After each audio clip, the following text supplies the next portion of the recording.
Sri Anandamayi Ma ki Jai.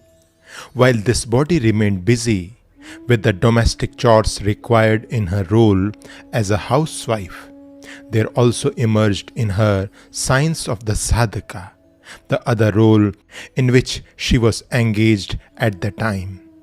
The latter role was a result of her khayal, which arose as a result of an inner questioning. How does a human being realize God? The answer was immediate. There must be an overpowering desire for this. So, intentionally or unintentionally, there must be an all consuming craving for God that flows continuously within the self.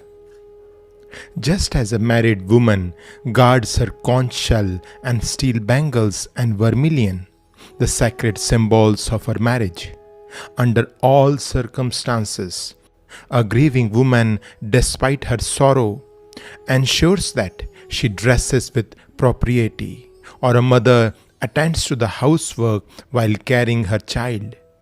So too must you think ceaselessly of God while going through your daily life. If this is ever disturbed due to your other preoccupations, on remembering you should feel repentant and confess, O Lord, all this while I have been forgetful of you. Then the thought of God will increase within you by the day. You have to remember that the only true thought is the thought of God. One should talk to others only when needed. One must restrain one's desire to talk as well as to listen to others. There is, however, no negative impact in discussions that increase one's contemplation of God. Indeed, these must be encouraged as they can eradicate self-doubt. Also, you should realize that the more you meditate on the Supreme, the sharper will be your capacity for judgment and discrimination, revealing what is beneficial and leading you towards greater purity of thought. You will then find that your attraction for the world as perceived through the five senses is decreasing while you remain immersed in the contemplation of God.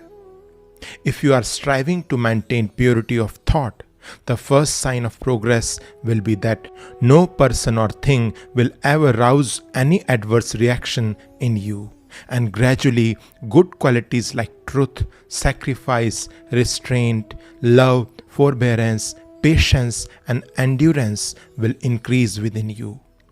You will discover that the more you receive God's grace, the less different or alien other religious practices will seem, and you will begin to feel that they are but different ways of worshipping your own Ishta.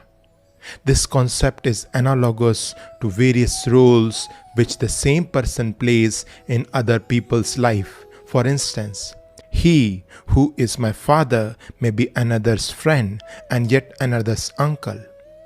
One calls him father, another bandhu, friend, and a third kaka or mama, uncle.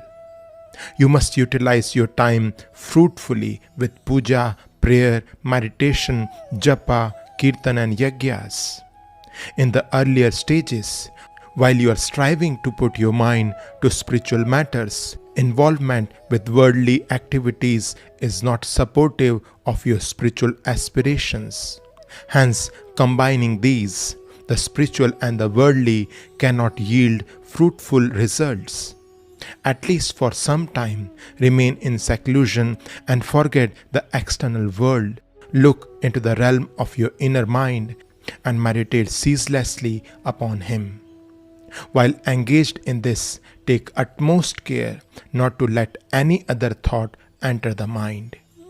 Should anything occur to disturb this, then one must feel a deep sense of aversion towards it, or else know that there still lingers within the self some attachment to those thoughts.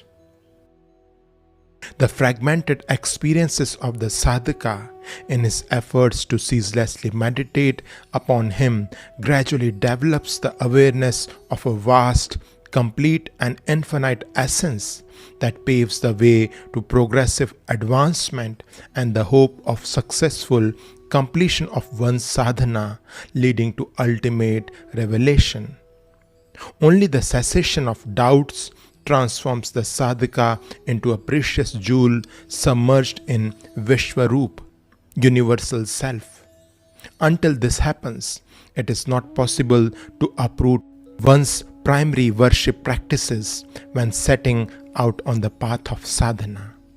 Thus, one finds that even when all obstacles towards realizing the ultimate truth of one undivided satta existence are cleared by means of deliberation and logic, complete realization may still be absent, as one can remain attached to the particular dynamics of one's sadhana and become bound within the different boundaries of the bhav therein. Remaining at this stage and within such limits, even in a state of being without doubts, is not the same as being beyond all doubts. Sri Anandamayi Ma ki Jai.